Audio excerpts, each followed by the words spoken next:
Bonjour à tous et bienvenue pour le dernier match du Sporting dans cette Coupe de France. Ils sont opposés aujourd'hui à Anderlecht. Les deux équipes se rencontrent pour le match de la 7ème place. Les compositions d'équipe du côté d'Anderlecht au but Bonnert, en défense Cornelis, au milieu Vespes et la ligne d'attaque à droite Salek et à gauche Rodens. Le remplaçant est Eilers. Composition du Sporting, au but Chevreau, en défense Ley, au milieu Samuel de Jabrin et la ligne d'attaque à gauche So, à droite Diouf. Les remplaçants sont Enzalé, Cyprien de Jabrin, Sec et Rivière.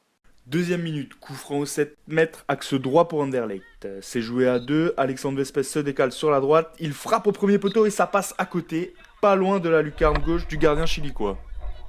8ème minute, le ballon traîne dans les 6 mètres d'Anderlecht, barrière gauche. Aronasso récupère le ballon, il se réaxe dans les 4 mètres en éliminant un joueur. Il essaye de frapper, loupe le ballon et tombe. Il se relève et enchaîne par une frappe du gauche. But, petit filet droit, 1-0 pour le Sporting.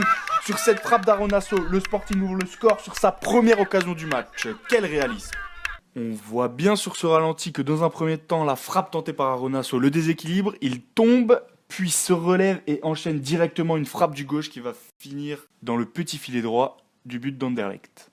10ème minute, coup franc axe gauche à 12 mètres pour le Sporting. C'est joué à 2, Cher Diouf se décale légèrement sur sa gauche, il frappe et ça passe à côté du but d'Anderlecht. 19ème minute, double pénalité pour Anderlecht suite à une 4ème faute du Sporting. Salek s'élance, il frappe sur la droite du gardien, mi-hauteur, arrêt de Benoît, il repousse dans les 4 mètres, nouvelle frappe, et la balle est déviée et sort en corner. 20ème minute, nouvelle double pénalité suite à la 5ème faute du Sporting. Le capitaine d'Anderlecht au ballon, il frappe et c'est la barre qui repousse sa tentative. 3ème minute de la deuxième mi-temps, Alex Vespes percute plein axe, élimine un joueur, arrive dans la surface et faute. C'est un penalty pour Anderlecht. Penalty tiré par Salek. Il frappe et bute.